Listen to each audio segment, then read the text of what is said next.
मंडळी, संविधान म्हटलं की आपल्याला आठवतात डॉक्टर बाबासाहेब आंबेडकर आणि बाबासाहेब आंबेडकर म्हटलं की आपल्याला आठवतं ते संविधान. पण संविधानाच्या पलीकडेही उत्तुंग कार्य करणारे डॉक्टर बाबासाहेब आंबेडकर किती लोकांना माहिती आहे? चला पाहूयात. काका, डॉक्टर बाबासाहेब आंबेडकरांचं पूर्ण नाव माहिती आहे का? काय नाव आहे? नाव नाही माहिती डॉक्टर बाबासाहेब आंबेडकरांचं. संविधान कोणी लिहिलं? बाबासाहेब आंबेडकरांनाच लिहिलं. हा, काय संविधान? काय संविधान? काय नाही माहिती. भारताचं संविधान कोणी लिहिलं? डॉक्टर बाबासाहेब आंबेडकरांनी ते लिहिलं त्यांनी. मग इकडे माईक मध्ये बोल. डॉक्टर बाबासाहेब आंबेडकरांची जयंती केव्हा असते? 14 कधी? 14 एप्रिल. ओके. आणि 14 एप्रिल अजून काय म्हणून सेलिब्रेट केला जातो?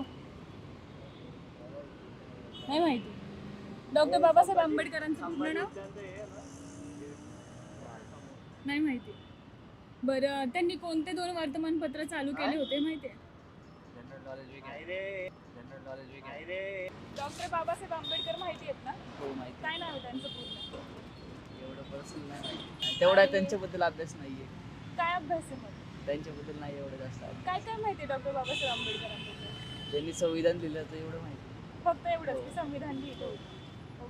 तुम्हाला काय माहिती आहे? नाही, जास्त काय माहित नाही. पण काय माहिती काय? नाही, त्यांनी संविधान लिहिलं होतं. एवढंच. हॅलो, डॉक्टर बाबासाहेब आंबेडकरांचं नाव माहिती आहे पूर्ण? भीमराव आंबेडकर. पूर्ण नाव? भीमराव आंबेडकर पप्पांचं नाव त्यांच्या? आहे काहीतरी ओके. लक्षात आहे. कोणते 2 वृत्तपत्र चालू केले होते डॉक्टर बाबासाहेब आंबेडकरांनी? नाही माहिती. नाही माहिती. काय माहिती आहे डॉक्टर बाबासाहेब आंबेडकरांबद्दल? त्यांनी समाजासाठी भरपूर काय केलं त्यांनी. काय भरपूर काय म्हणजे काय? म्हणजे त्यांनी कायदा लिहिलाय. पहिली गोष्ट म्हणजे जे समाज म्हणजे नाही का खालच्या जातीचे लोक त्यांच्यासाठी भरपूर काय केलं त्यांनी. ओके. अजून? जसं की त्यांनी कायदा लिहिला. पहिलं लोक आहेत ना, म्हणजे पहिले लोक 24 तास 8 तास काम करायचे. त्यांनी जे की 8 तास कामासाठी हे केलं. परत लोकांना PF प्रोसेस नव्हती जे की त्यांनीच केली. म्हणजे बघितलं, गुगल केलं तर तुम्हाला माहिती भेटून जाईल. डॉक्टर बाबासाहेब आंबेडकरांना ते ओळखता आम्हाला का? माहित नाही. आंबेडकरांना ओळखता का? माहिती आहेत का कोण आहे डॉक्टर बाबासाहेब आंबेडकर? आपल्याला एवढं नाही माहिती. Okay, sorry. नाही काय नाही पण काहीच नको, रेकॉर्ड नको, काय नको. काय पण साधा प्रश्न आहे. संविधान कोणी लिहिलं? काय संविधान कोणी लिहिलं? एका व्यक्तीने लिहिलं की अनेक व्यक्तींनी लिहिलं? कॉन्स्टिट्यूशन. सॉरी, संविधान नाही, कॉन्स्टिट्यूशन.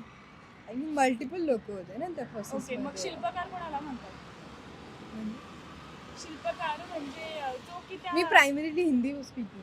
ओके. तो ठीक है, चलो ये बताओ कि डॉक्टर बाबासाहेब आंबेडकर ने कौन से 2 वृत्तपत्र चालू किए थे? मी इतकं नाही न्यूजपेपर. केलं. तू मराठीत बोलतीये, हिंदीत प्रश्न विचारायचे. मला मराठी बोलता येते, कळत नाही जास्त. ओके. बट न्यूजपेपर पता है हां, कौन से किए थे चालू? ते एवढं मी लक्ष नाही दिलं. डॉक्टर बाबासाहेब आंबेडकरांनी कोणते 2 वृत्तपत्र चालू केले होते? बाबासाहेब आंबेडकर नाही सांगता येत. नाही माहिती. बाबासाहेब आंबेडकरांचं पूर्ण नाव काय? डॉक्टर बाबासाहेब आंबेडकर, भीमराव आंबेडकर. पूर्ण नाव?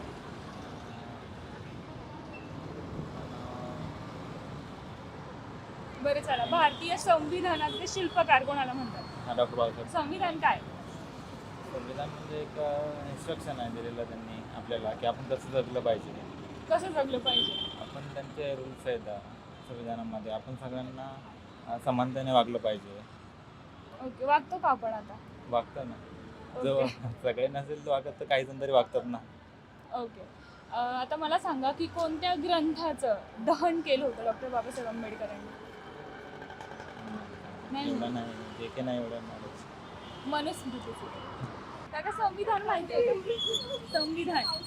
संविधान हां, भारताचं संविधान काय आहे? संविधान डॉक्टर बाबासाहेब आंबेडकर त्याचे मेन होते, त्यांनी बनवलेलं होतं संविधान. पण नेमकं काय दिलंय संविधानामध्ये? संविधान पूर्ण संविधान तर माहीत नाही. पण काय आहे काय त्याच्यात? संविधान जे आपलं भारताचे जे आपले जे कायदे ते कसं काय करायचं त्याच्याबद्दल लिहिलेलं आहे, एवढं आपल्याला माहिती आहे. डॉक्टर बाबासाहेब आंबेडकरांबद्दल काय माहिती आहे तुम्हाला? डॉक्टर बाबासाहेब आंबेडकर त्यांनी ते संविधान लिहिलं होतं, ते बॅरिस्ट्री केली होती, ते तेवढंच आपल्याला. आणि ते बौद्ध धर्म स्वीकारले तेवढं माहिती आहे. बाकी त्यांच्याबद्दल जे काय त्यांनी जे भारतात राहून जे काय केलं आहे त्याच्याबद्दल माहिती आहे आपल्याला. कोणत्या गोष्टींसाठी काम केलं? बाबासाहेब आंबेडकरांनी जे दलित वर्ग आहे त्याच्यासाठी काम केलं त्यांनी. कोणते 2 वर्तमानपत्र चालू केले? वर्तमानपत्र तेवढं तर हे नाही आहे मला कोणते चालू केले होते. तर शेवटचा प्रश्न, कोणता ग्रंथ बाबासाहेब आंबेडकरांनी जाळला होता? मनुस्मृतीचं दहन कोणी केलं? बाबासाहेब आंबेडकरांनी. बाबासाहेब आंबेडकरांनी 2 कोणते वृत्तपत्र चालू केले होते? पत्र नाही माहिती. नाही माहिती. मुकनायक. हा, yes, हा, right. मुकनायक ही मुकनायक. आणि दुसरा बहिष्कृत भारत. बहिष्कृत भारत. येस. डॉक्टर बाबासाहेब आंबेडकरांचं पूर्ण नाव? पूर्ण नाव आधुनिक भारताचे शिल्पकार कोणाला म्हटलं जातं? डॉक्टर बाबासाहेब आंबेडकर. ओके. पुणे करार कोणाकोणात झाला होता? आय डोंट नो, तेवढं नाही माहिती आहे. ओके. डॉक्टर बाबासाहेब आंबेडकरांनी कोणते 2 वर्तमानपत्र चालू केले होते? आय थिंक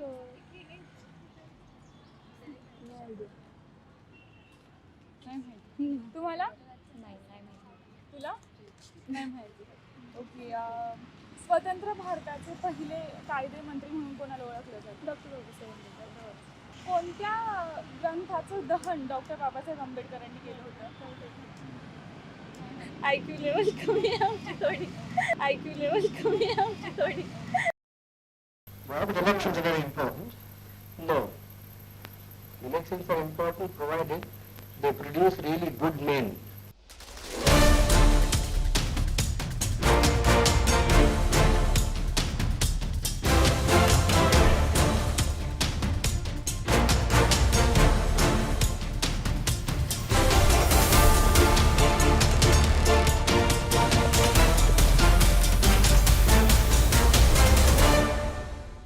ब्रिटिश भारताचे मजूर मंत्री, स्वतंत्र भारताचे पहिले कायदे मंत्री, भारतीय न्यायशास्त्रज्ञ, अर्थशास्त्रज्ञ, समाजसुधारक आणि राजकीय नेते या सगळ्या बिरुदावली समोर जोपर्यंत संविधानाचे शिल्पकार असं आपण म्हणत नाही तोपर्यंत आपण बाबासाहेब आंबेडकरांबद्दल बोलतोय हेही अनेकांना समजत नाही.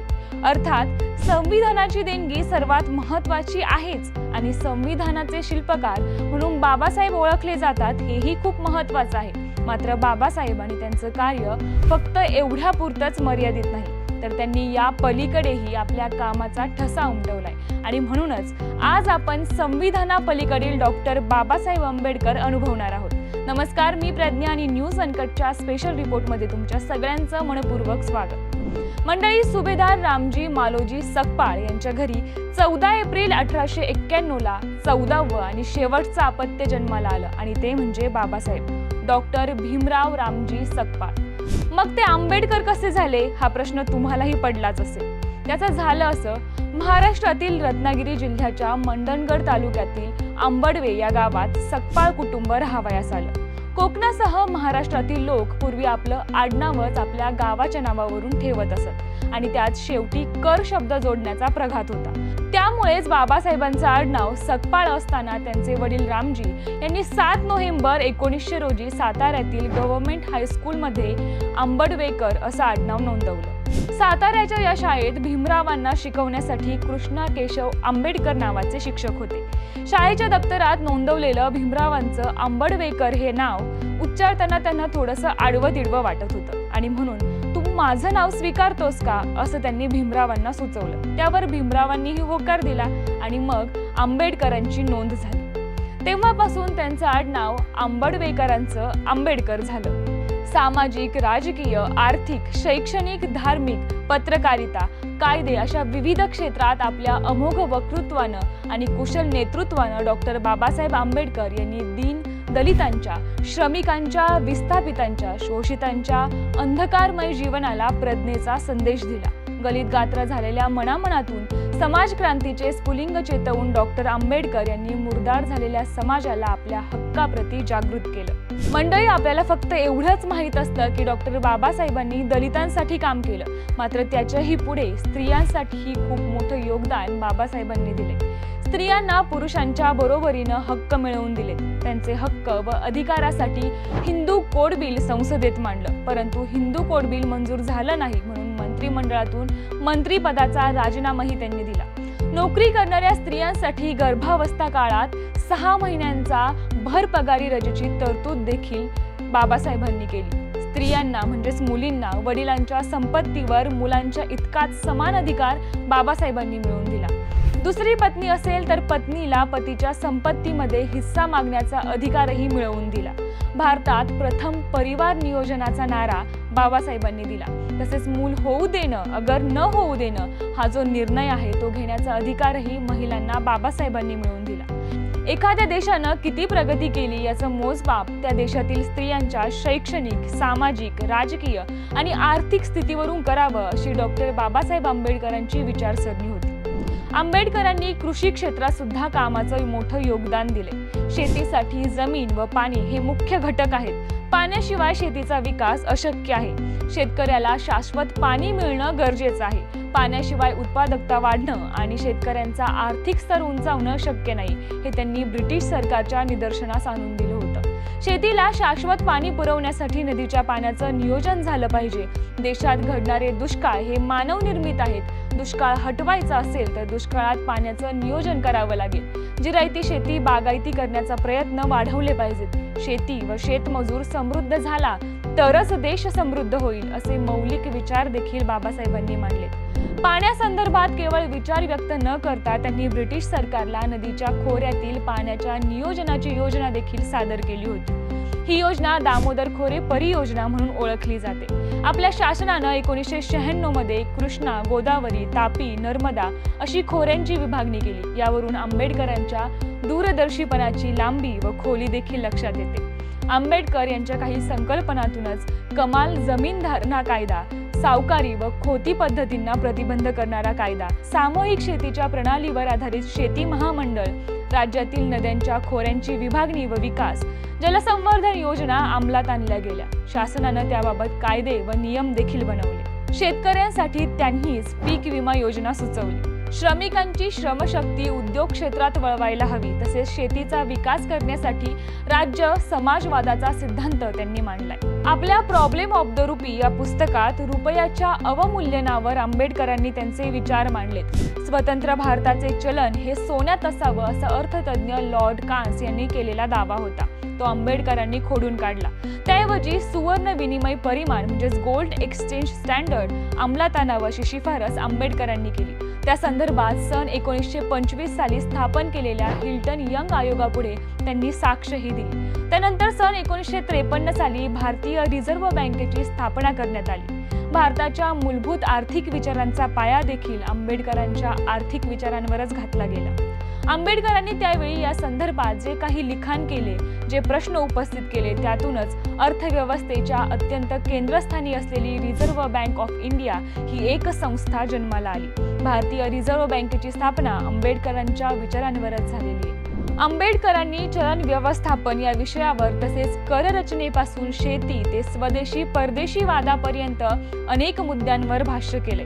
कायदे मंत्री असताना आंबेडकरांनी 1951 मध्ये evolution of provincial finance in British India या प्रबंधाचा आधार घेऊन भारतीय वित्त आयोगाची स्थापना देखील केली. ब्रिटिश राजवटीतील सरकार आणि प्रांतीय सरकारांमधील कर निर्धारण आणि कर उत्पन्नाचे वाटप या विषयावर आंबेडकरांनी PhD शोध प्रबंध कोलंबिया विद्यापीठात सादर केला होता. त्या प्रबंधात त्यांनी कर उत्पन्न वाटपात कशी सुधारणा करता येईल त्यावरही विचार मांडले होते. त्यांच्या या संशोधनाच्या आधारावरच भारतीय कर निर्धारण आणि कर उत्पन्नाचे केंद्र आणि राज्यातील वाटपाचे सूत्र तयार करण्यात आलं होतं. 13व्या योजना आयोगानं सुद्धा आंबेडकरांच्या कर उत्पन्न वाटपाच्या तत्वावर धोरणे आखली होती. मंडळी, 32 विषयांत पदव्या मिळवणारा आणि मानवतावादी विचारांची पेरणी करणारा महामानव केवळ एका गोष्टीसाठी मर्यादित ठेवणं हे आजच्या पिढीचं फार मोठं अपयश आहे. हीच एक खंत.